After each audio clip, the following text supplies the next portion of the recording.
Praise the Lord. இன்றைய நாளிலும் ஆண்டவர் நம்மோடு இடைபடுகிற வார்த்தை 2 கொரிந்தியர் 4 அதிகாரம் 8 நாங்கள் எப்பக்கத்திலும் நெருக்கப்பட்டும் ஒடுங்கி போகிறதில்லை, கலக்கமடைந்தும் மனமுறிவடைகிறதில்லை. ஆமேன். அன்பான தேவனுடைய பிள்ளைகளே, பாருங்கள், வசனம் இவ்விதமாக சொல்லுகிறது. எப்பக்கத்தில் இருந்து நெருக்கப்பட்டாலும் ஒடுங்கி போகிறதில்லை, கலக்கமடைந்தும் மனமுறிவடைகிறதில்லை. இப்படிப்பட்டவர்களாய் நாம் வாழும் பொழுது தேவனுக்கு பிரியமுள்ளவர்களாய் இருக்கிறோம். சிலருக்கு நெருக்கம் எப்படி வரும்னு சொன்னீங்கன்னா, மனசில் கஷ்டம். சிலர் யாராவது ஏதாவது வார்த்தைகள்னால காயப்படுத்திட்டாங்கன்னா அதில் ரொம்ப மனம் உடைஞ்சு போயிடுவாங்க. சிலர் பலவீனப்பட்டுட்டாங்கன்னா அதில் மனம் உடைஞ்சு போயிடுவாங்க.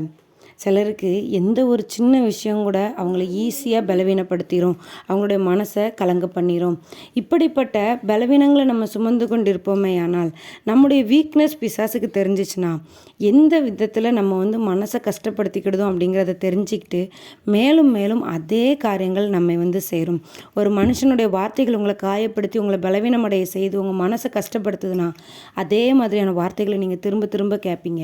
ஆண்டவரை தேட விடாதபடிக்கு உங்களுடைய மனசை பிசாசானவன் அவன் கைக்குள்ளே வச்சிருப்பான். ஒருவேளை பலவீனத்தின் நிமித்தமாக, அவங்க சரீர பலவீனத்தின் நிமித்தமாக ஆண்டவரை தேடாமல், எனக்கு இவ்வளோ உடம்பு சரியில்லாமல் இருக்கே, நான் இனிமேல் எப்படி என் குடும்பத்தை பார்ப்பேன், நான் என்ன செய்வேன்னு சொல்லி கலங்கி கொண்டே இருப்பீங்களானால் பிசாசானவனுக்கு நல்லா தெரியும், இந்த காரியத்தை இவர்கிட்ட கொடுத்தா ஆண்டவரை தேட மாட்டா, இதையே நினச்சி கஷ்டப்பட்டுட்டே இருப்பான்னு சொல்லி மேலும் மேலும் அது உங்களே சேரும். பலப்படுத்துகிற கிறிஸ்துவினாலே எல்லாவற்றையும் செய்ய எனக்கு பலனுண்டுன்னு சொல்லி உங்கள் பலவீனத்தில் ஆண்டவரை மகிமைப்படுத்துங்க. உன் பலவீனத்திலே என் பலன் பூரணமாய் விளங்கும் சொன்ன ஆண்டவர் உங்களுக்கு பரிபூரண சுகத்தை கொடுப்பார். அவர் கிருபை உங்களுக்கு போதுமானது. அதே போல் மனமுறிவு நம்ம மனசில் என்றைக்குமே வரக்கூடாது. அந்த மாதிரி நம்மளை மன கஷ்டத்தில் உள்ளாக்கும் பொழுது ஆண்டவரை தேடுறதுக்கான வாய்ப்புகள் ரொம்ப குறைவு. அதே காரியம் திரும்ப திரும்ப நம்மக்கிட்ட வரும் பொழுது பிசாசுக்கு ரொம்ப சந்தோஷமாக இருக்கும். பாருங்கள், எந்த ஒரு சூழ்நிலையில் எப்பக்கத்திலிருந்து நம்ம நெருக்கப்பட்டாலும் என்ன செய்யக்கூடாதான், ஒடுங்கி போகக்கூடாது. கலக்கம் அடைந்தாலும் மனமுறிவு அடையக்கூடாது.